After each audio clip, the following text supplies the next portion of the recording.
Hello, everyone. Welcome to Tea with TPS, informal conversations with thought leaders of India and the world. Today, our distinguished guest is Lakshmi Krishnakumar. She can be described in many ways. Today, she is with us as a Shakespeare expert or a Shakespeare researcher.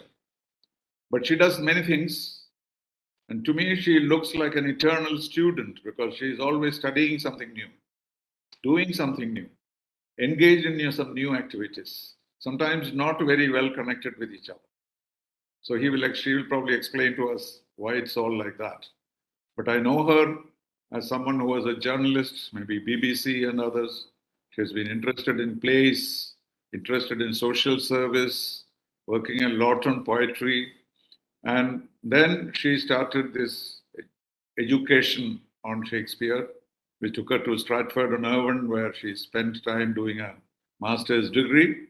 And now she is proceeding to do a PhD in Germany on Shakespeare. So we will talk generally about that, but she has also another interesting assignment as the founder of O. Everybody will say, what is O? She will explain that, I suppose. And that is a multicultural effort to build bridges among cultures, among generations, among civilizations. A very unique venture. So she's a person of different abilities, different interests, and but we'll focus first on Shakespeare itself because that is an interest which we both share.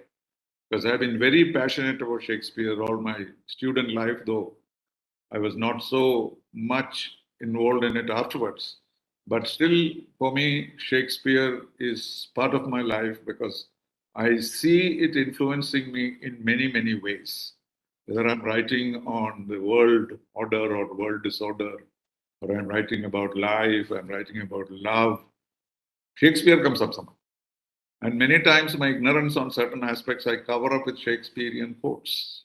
So I cannot forget Shakespeare as a figure, not only as a literary figure, but also a visionary, a man with encyclopedic knowledge of history. And so that raises the question of who was he and all that we will ask Lakshmi to tell us. So Lakshmi, well, I have inadequately described your interests and passions, but you could tell us your journey so far. How have you come up to this of doing a research on Shakespeare for a PhD? Lakshmi. Surely. Thank you so much for inviting me here. And it's always a pleasure to talk to you. And we do share common interest in Shakespeare and poetry, of course, as well. So my career, and you've said this already, I'm going to give a very short version. We first met in Durban, and I was a journalist then covering foreign affairs. I don't remember the year. That is your diaspora dimension of your personality. Yes. I wanted to be a journalist, of course, but I suppose I have seen things in my time as a journalist that didn't quite line up with my idea of what journalism meant. So I knew for a long time that I wanted to quit and return to literature. My undergrad degree. Yes. Yeah. Okay. Go ahead. Yeah. My undergrad degree is in English literature, and but you will know this because you've also worked in education, that in the effort to decolonize curriculum and of English language teaching, a lot of the English writers we were excluded from the curriculum to a great extent, and Shakespeare was one. So when I was doing my undergrad degree, it was just one play that we had that was Othello and not anything more. And when I asked my professor, I was told that it's because of the effort to decolonize curriculum. So anyhow, I have always liked Shakespeare. I wanted to do Shakespeare, but generally I had a theatre dream from when I was a child, I could say. But the course to its realization is still rough and progressively challenging. Kathakali, much unlike the theatre form I'm pursuing, was my first exposure to any form of theatre. Oh, that's interesting. That means Kathakali and Shakespeare. How do you link that? Are there many features in Kathakali which remind you of Shakespeare or techniques? Not exactly, but when I was in Stratford, there were things which I discovered as a student that when in the early modern days, when theatre was performed, actors did have hand gestures back then, which in Kathakali or dance forms in India you call mudras. But anyhow, that was something which I got to know later. But this Kathakali interested me, and I did like Indian dances and dance forms. And these were part of growing up. And so was Shakespearean literature, which my mother delved deep into and often narrated excerpts, which would be, say, child-friendly at the time, because, you know, the emotions are today that very... Universal. I read Shakespearean stories to my grandchildren. You may wonder why. In fact, some people raised objections when I was telling the story of Othello, for example. He said, "Why are you telling these children these kind of stories?" But the way they get so much engrossed in it, and they want to hear more and more. So I didn't use Shakespeare's own plays, but Charles Dickens, Lamb's stories from Shakespeare, delightful for children. Anyway. Yes, yes. So I did find it very interesting as well. But I grew up in Oman. My father was working there. And so I didn't have a theatre experience, Shakespeare theatre experience in Oman. But of course, the performances we could access were these BBC production VHS tapes back then from the video lab. Even long playing records were available of Shakespeare, right? Yes. But and then, only of course, the audio. Yes, and school plays. These were my, I would say, my earliest exposure. So you didn't participate in any play, Shakespearean play? In school, yes, we did. I was Desdemona once in Shakespeare, Othello as a little boy. And that's quite right, because in early modern England, all the actors were male actors. Right. They much like, again, the similarity. Yes. Or kabuki, yeah. Yes, would also be that. And even rest of Europe, they did have stage productions with female actors, but in England, they had male performers. Shakespeare's days, no female performances? No female performers. Right. Only male actors performed, and there was a hierarchy. It was age based, and young actors, before their voice cracked, they got to perform female roles back then. And as you progress, you get to do the more meaty male roles, or the tragic heroes. Then I did King Lear later. So from Desdemona to King Lear was a big progress. Yes, so that's exactly how it went back then. Yeah. Right. Let's talk about the identity of Shakespeare. You lived on Stratford-on-Avon, where he must have been a physical presence, the statue there. And people say this man is supposed to be a writer. What he has in the lap is a sack full of wheat or corn or something. Have you come across that phenomenon? See, the identity question and what Shakespeare was all about, and there's so much still that we don't know, but I definitely would think it was a boy who grew up in Stratford who went on to write all these plays, and I wouldn't attribute it to anybody else. But could a single man do so much? 36 plays of various, diverse characters and stories and histories. And so he was very prolific, and the variety is tremendous. So sometimes when you see somebody doing things which are superhuman, we tend to disbelieve it. Or Yes, sometimes, yes. like in the case of Mahatma Gandhi, say, "Oh, he was an avatar," or he's an incarnation. Could not have been a human being. So that kind of theories, he could not have done all as one man. So it could He be a could not. consortium of playwrights. They may have got together in the evening and produced a play for the next day. So it's not a particular person, but a group of people. That's one theory. Then Marlowe is supposed to be have something to do with Yeah. Shakespeare.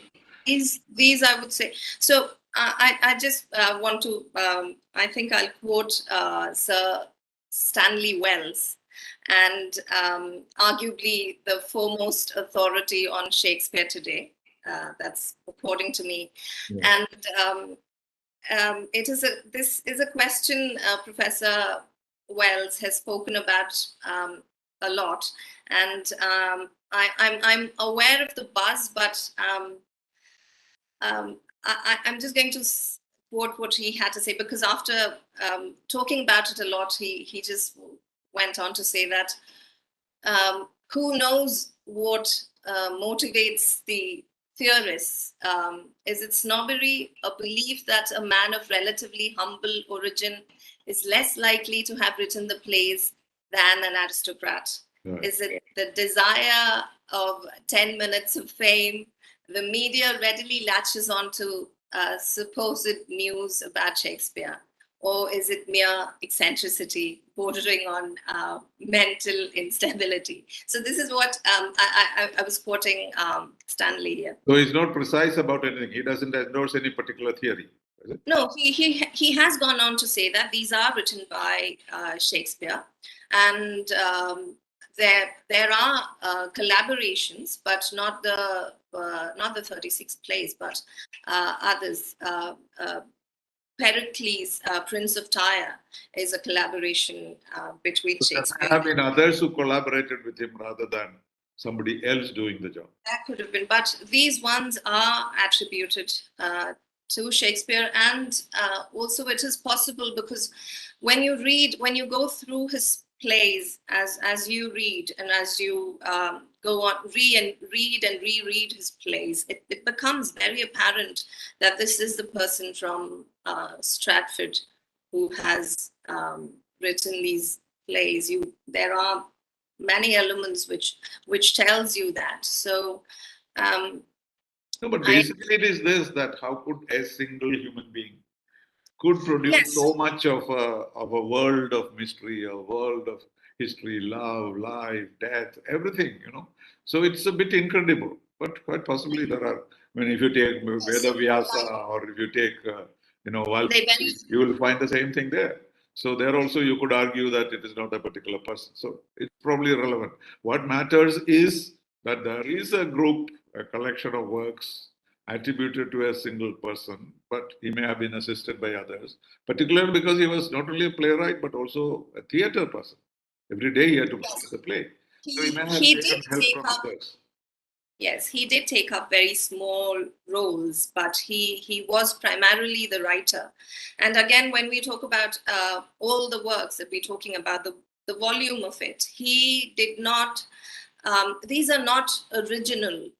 These are from sources. Yeah, He historical. Very adaptation. The history plays are based on Holinshed's records. no, even the other plays and heroes and plays as well. all are all Shakespearean. I mean, by historic characters mostly. Yes, so these are all plays that he did. It wasn't as if he came up with all of these things. These were better told by him. When I have researched some of the plays, when I had to go back to the sources, and when I looked at Shakespeare's writing and the sources, there is a definite a rise in quality, and it is very different to what the original to how the original subjects were, or because these weren't all plays, these were poems, these were stories, and these were then made into Shakespeare's plays. So the signature and the style, so it is Shakespeare's, and not otherwise. Yes, so it's not relevant whether he is A, B, or C, but the fact that there was a person or an origin, and that is what we have to assess. But of course, it's interesting for students to study these various aspects, like where all did he travel, how did he know about Verona, and how did he know about these characters, generals of the French army. So that the knowledge is so encyclopedic that it's very difficult for people to understand. And talking about its relevance, of course, there is no need to talk because we live in Shakespeare's life, Shakespeare even today. Because whenever something, like for example, the title of this conversation, I immediately thought of All the World is a Stage. What else could we think of? And of course, it goes on to say different things about what men are doing and the women are doing, etc., etc. And then if you take that as a definition, that all the world is a stage and we are mere actors, it explains everything. So similarly, and that's why somebody said, you must have heard, somebody asked, what is this, Hamlet? Then the answer was, it's a book of quotations. Because every sentence from Hamlet can be, used in a particular context to explain that particular situation so aptly and correctly. So that universality of the theme, not only of the theme, but also relevance of what he said in the 16th century being so relevant today. Like, for example, when the epidemic broke out, COVID-19, the first article I wrote, I quoted that famous lines, like wanton boys, no, like flies to wanton boys are we to the gods. They kill us for their sport. What a wonderful explanation. You don't need to study anything. He has already told you this is just a sport by God. And there's nothing more up than that. All the explanations which came later did not throw any more light onto the COVID-19. So this is anything that happens in the world, any aspect, if you're a Shakespeare scholar, you will always find something to console you, something to concern you, and something to make you worried, something to make you very hopeful. Don't you agree? Yes. And also that Shakespeare wrote King Lear during the pandemic, one of those lockdown periods. So that is also one of the things that was said. Yes. What did we do? What did we come up with? Story of the plague. But he didn't write a full thing on the plague, right? There's only some references. King Lear, yes. Yeah, that's what I'm saying. So it's not, he didn't seem to be preoccupied with it in any way. Otherwise, he could have written a whole play on the plague. And the relevance in India, of course, it is understandable because, English education, Shakespeare became part of. And also, generally, like you just mentioned, the universality, and this. This is something I'm exceedingly interested in, the universality. And my research took me there when to Germany because I was interested in this. Poetry with sonorous tones of emotion and individualism. Themes. These are themes central to the Romantic movement, and the German poet Friedrich Schlegel. He is given the credit for first using the term romantic to describe that literature, and he defined it as literature depicting emotional matter in an imaginative form. And isn't that exactly what you will see in Shakespeare's work, his writing?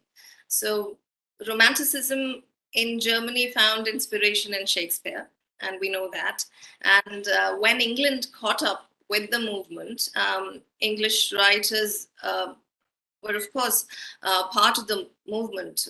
Wordsworth or Coleridge, Byron, Shelley, Keats, and all of these. So the Romantic movement was influenced by Shakespeare. And then even today, much later, we do identify with a lot of the themes and emotions expressed there. It's timeless. And again, in different cultures, and like you very well put in the beginning, in the introduction, that it's very relatable to a lot of different people, cultures, communities.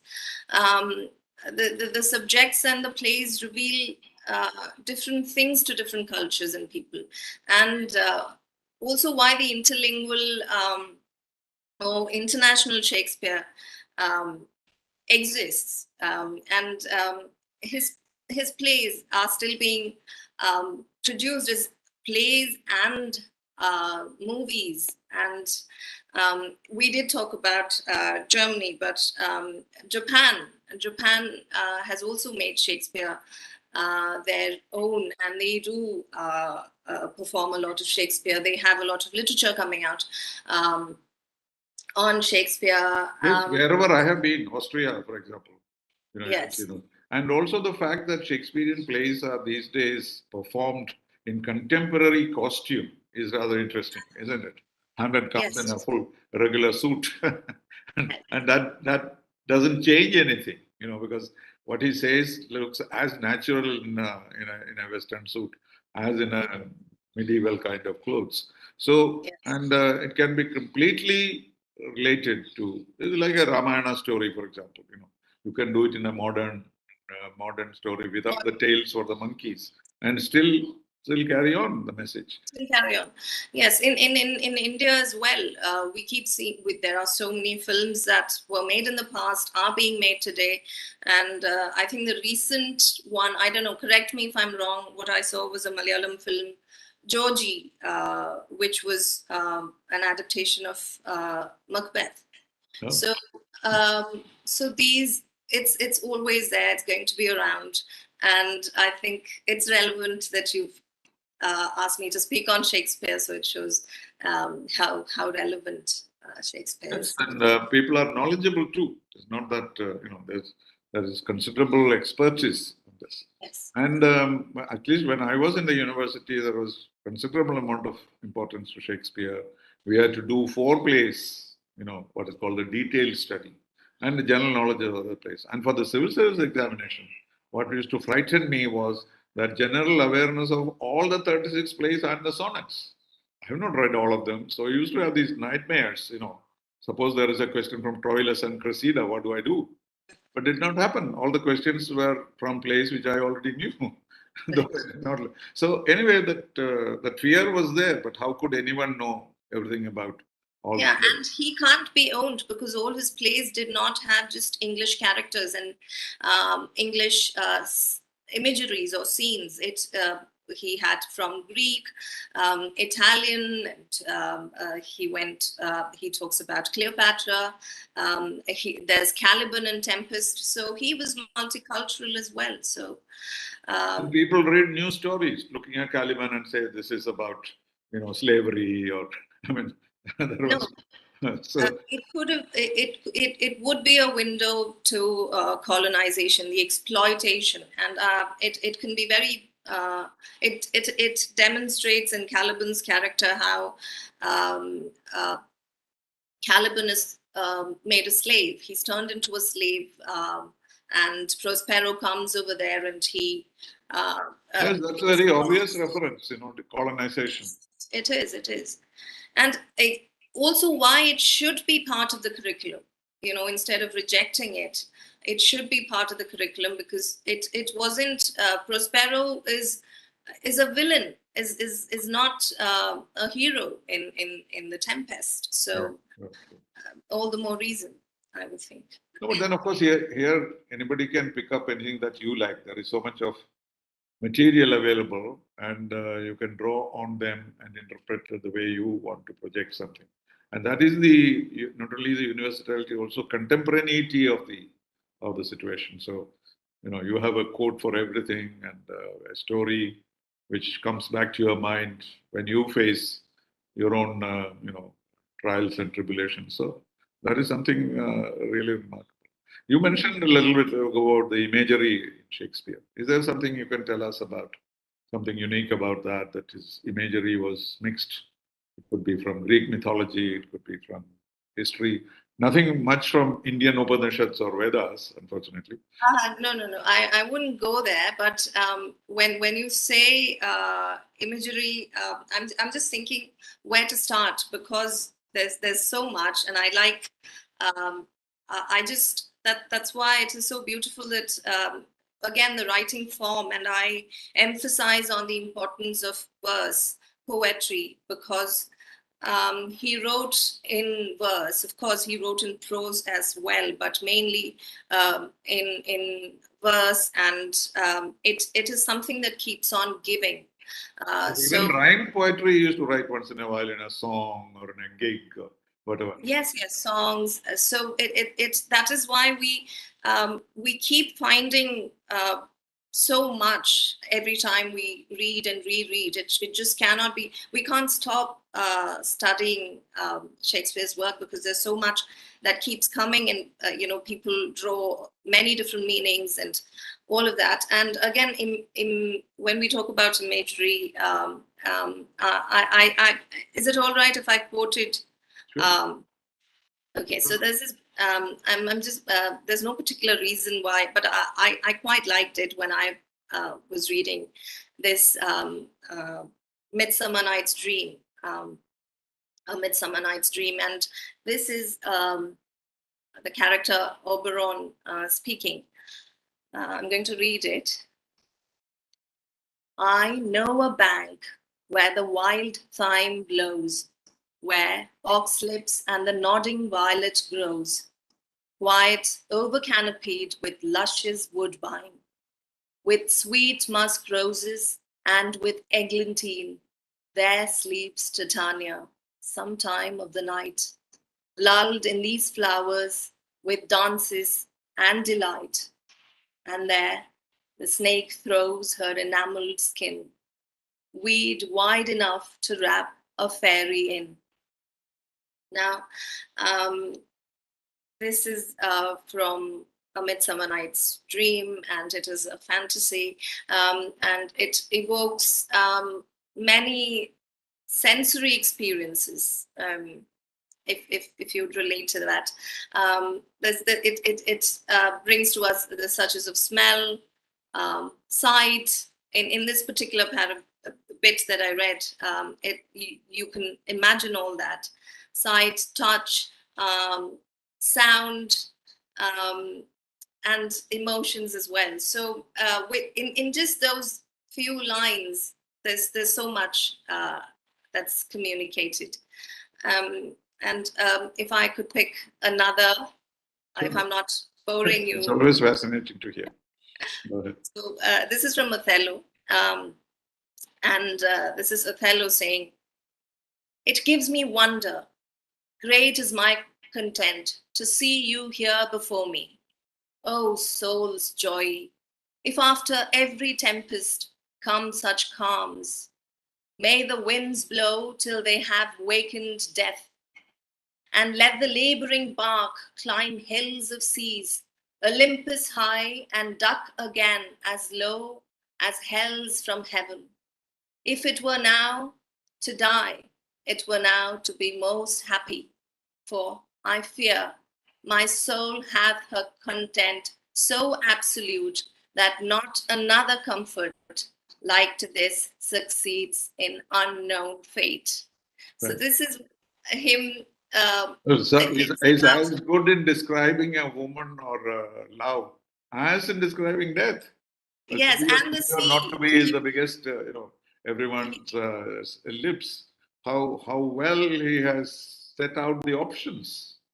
And, Yes, and these lines are, when he sees Desdemona when he returns from the sea, and he paints such a beautiful picture of the sea, of its roughness, of its enormous waves, which can toss even the mightiest of ships, which he talks about, from frighteningly high rising waves, like in these lines he says, to its quick and slamming fall.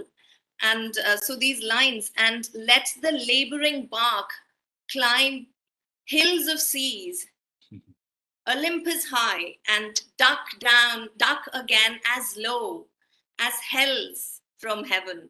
So it is. I think I'm getting overexcited, but it's such a wonderful uh, image as you read it, and And Lear's description of the universe, the whole horror of the wind and the storms, yes, getting it onto yes, him, yes, it's into the amazing. storm.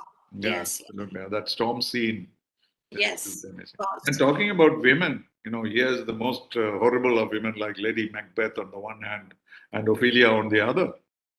What variety. Yes, Maybe Desdemona yes, somewhere in the middle. So very innocent, sweet, young little things, and to Lady Macbeth, who is able to justify every evil that she does.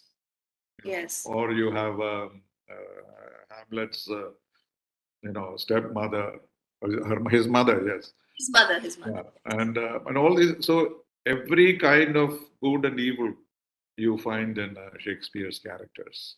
How about humor? Yes. How about humor? Were you struck by that? So much it is there. That is why with some productions of or adaptations, when you see when it is so dark, the productions could be treated with some filters in terms of making it so dark, like the picture itself.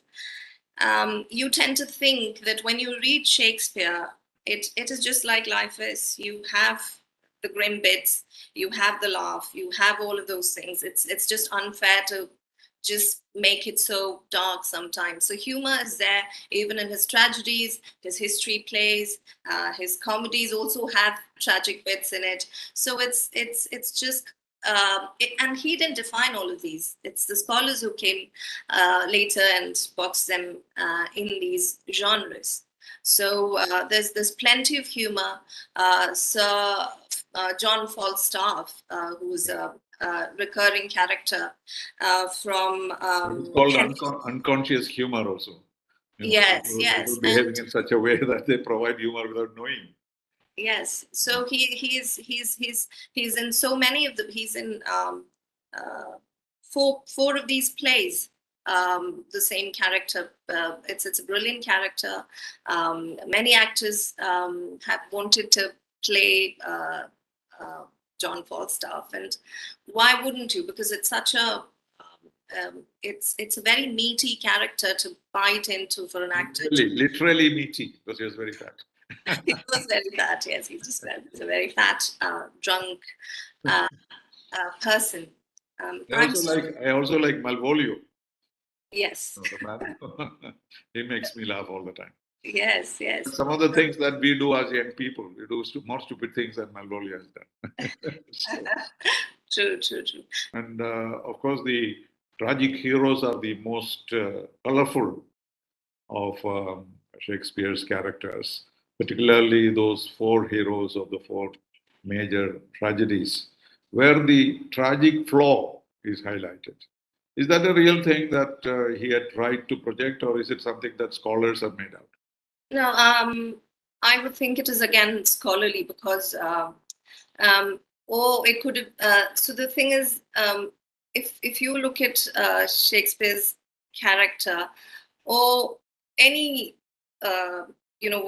stories as such, it's kept quite realistic in the sense that okay, a tragic flaw, of course, it comes from the Greek um, um, um, school of thoughts. It's from Aristotle's But he Poetics. followed the pattern of Greek plays also, isn't it? Some of those things came from there.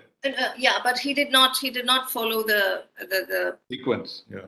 No, he did not. Yeah. So. But the Deus Machina was a part of the Greek. Yes, of Uh, course, he would have been. yeah, of course, exposed to. Some of the techniques he used. Yes. So in his depiction of characters or relationships, or you mentioned um, the tragic flaw. If you would see it, these are there in characters, and it is there in Romeo's for being impulsive and uh, doing something without thinking, and that just sees how things end up so badly for the star-crossed lovers. And again, when you talk about female characters, um, um Juliet, she takes charge. She's not someone who's Avengers. submissive, or she's not Not someone. like Ophelia.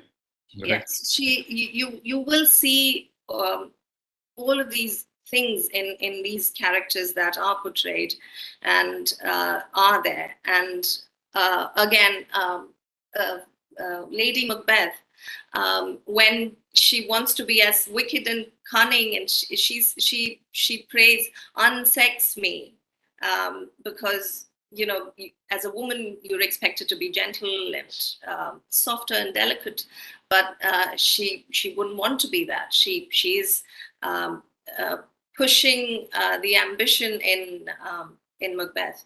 So, but again, it turns out that she's dealing with something so sinister and so grim that she kills herself. She cannot deal with it. So these are very human, isn't it? These are very these are very everyday things. These are things we experience. These aren't larger than life portrayal, I would think. And again, in the sonnets too, you will see these. And so, if one were to look for a very rosy picture of love, or you want to send something to a lover, quoting from Shakespeare, it's not particularly a Valentine's Day friendly sort of literature. It is very realistic. It is. There's It's even there's a lot of ribaldry in Shakespeare, which have got edited over the years. Our textbooks didn't have it, but if you went to the library and saw the unedited version, you found a a lot of stuff like that. So he covered virtually everything. That is the greatness about it. And but in that process, he may have contradicted himself in various ways. Somewhere he may say that all this is because of the planets and because of various other aspects and human beings not having to do anything with it, he might say in one place. And the other place he attributes everything to the human character yes, in a different context. So yes. So there could be a contradiction. yes, And but you may feel that these characters could not help. yes, Because that is when things come single spies, not but in battalions, that kind of thing, justifying, as it were, yes, what is happening to you. At the same time, saying that you are yourself responsible for all this. Don't blame the stars. So right. there are contradictions, but at the same time, these are relating to different situations. Yes, but the contradictions are, if you're looking at it in that sense, where you are trying to understand Shakespeare, the man, and not his plays. But the plays do not give you a picture. Well, let's not look for Shakespeare, the man, through his plays. That's not where we should look for him. The only thing that we have with us, and we could perhaps look for Shakespeare in, would be through his sonnets. And Right. I was just about to ask, because many people believe that his sonnets were his best work. You agree? I have loved the sonnets, and but if you ask me about the play, the sonnets are very difficult as well. For even for us dealing with Shakespeare quite a lot, it's just there's so much it packs, to unpack all that. It's not easy, and also why there was a recent book on it by Sir Stanley Wells and Dr. Paul Edmondson. Yes, I heard your interview with Stanley Wells, and we'll probably show a little bit in this conversation, because I found it extremely interesting the way they explained the importance of the sonnets. And one of the things they said was that probably these are all picked up from various different stages of his life. It was not a one unitary thought. Yes. So there is a lady of the sonnets, etc. But they seem to be quite scattered all over the place in his life or work life. Is it so? This particular book, it's called All the Sonnets of Shakespeare. And the effort was to chronologically rearrange. Yes, which came first and which came later, etc.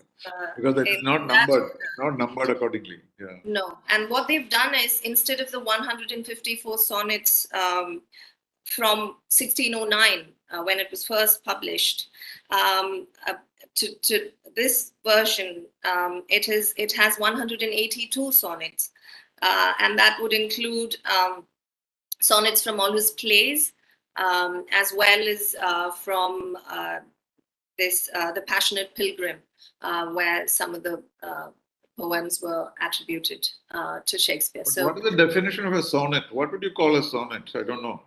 Is it just a poem of any kind, or is there some particular features? No, sonnet is a 14 line poem, and it is it comes from it is Italian. The origins is Italian, and in English writing, you would have two types of sonnets. One is called Shakespearean sonnets, but only because he's made it very popular. Shakespeare's made it very popular, and you'd also have Spenserian sonnets. Now, Shakespeare's sonnets, he wrote in iambic pentameter, mainly his preferred template, metrical template, and so the sequence, the rhyming sequence would be of a Shakespearean sonnet would be A B A B, C D C D, E F E F, G G. So it ends 14 lines. 14 lines, and the last two lines would be a couplet, a rhyming couplet. So that is how. But a Spenserian sonnet would, on the other hand, be A B A B, then B C B C, then C D C D, then E E. Okay. So that is a rhyming structure. There is an established structure. Like say for haiku, it has to be only so many syllables and things like that. So yeah, there are very, very, very interesting sonnets. These cover race, sexuality, emotions, relationships, the theme of time, and all of these things. And so to be autobiographical too, right? Yes. So because we aren't still sure if these were published by Shakespeare, if he wanted these published, these could have been acquired by some means and then published as Shakespeare's sonnets. So that kind of mystery remains about all that Shakespeare has done, because it is. Yeah, because these. That's very difficult to trace each one of these. But a lot of work has been done. Maybe one writer on which research has been done the most would be Shakespeare, you think? Yes, because he's still so it followed very much, and he covers the globe more or less, and there's this very keen and rising interest, and also it intrigues, and there's so much ambiguity that people would, I think, continue to do so for years and years to come. I don't think we'll put. Okay, we'll conclude our conversation on Shakespeare there by playing your conversation with Stanley Wells. And then we go on to O, which is your current preoccupation or obsession, shall we say. And tell us what you are trying to do with O and why O. Okay. So you know this. When I was in Stratford, I did get commissioned to direct a play for the international conference in Kerala, in Calicut, for the international gender conference happening in Calicut. And the initial plan was to direct a Shakespearean play. We were thinking of doing Taming of the Shrew because it's a problem play. I think it's a problem play, and because the terminology shrew and how a woman is made to or tamed um, to do the chores and take care of a man's needs and all of that. So anyhow, that was the play that we were planning to do because it should have gender relevance and everything. And then we couldn't because of COVID, and we decided to do another play. And as I was working on this, there was a young girl working with me, a very, what do I say, very, very passionate, very committed. But she did, when she began working, she said, I have no exposure to theatre or poetry, so she was just finding it very difficult to understand, what we would be doing. And she wanted to be away from it and only wanted to be part of maybe the logistics and, things like that. And thinking that poetry is what we did in school. And it so happened that I, started to read out poems and read excerpts from Shakespeare's plays, and we had a chat around it. And then she is now someone who enjoys it, and she reads poems, and then so that was a 22-year-old. And so when she said poetry is what we did in school, that sort of made me think the way it is taught in schools, how's it taught?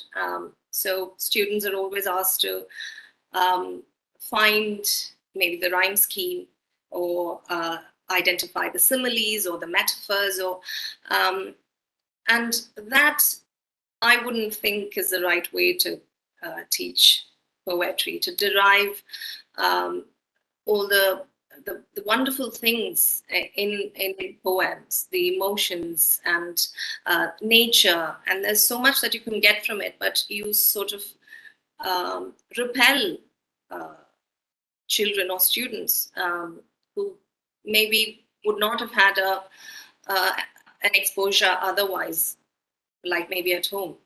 I did. We did. My mother did. So it wasn't so difficult for me. So, but then I realized that wasn't the case with everyone. And you created a structure in order to do more of it. We needed to give people an exposure. And poetry is at the center of what we do at O. And that, when she said that, and when we worked together, is when I realized we have to do something. And that is when I went ahead and registered. And you talk of bridges, building bridges between what and what? Building bridges, because it's not just so. When we talk about, so I have also the letter, the muse letter, as I would call O. Why we have chosen it, and that also goes back to my Shakespeare days. And I was inspired by this book by Bruce R. Smith on the acoustic world of early modern England, attending to the O factor. I went further into it, and I found very interesting similarities in ancient Indian texts. And is it Om, coming from Om, or? O, and yes. So there is Om, the sound Om as well, but I don't want to go into, color it with any sort of religion. because that the ancient texts don't do that.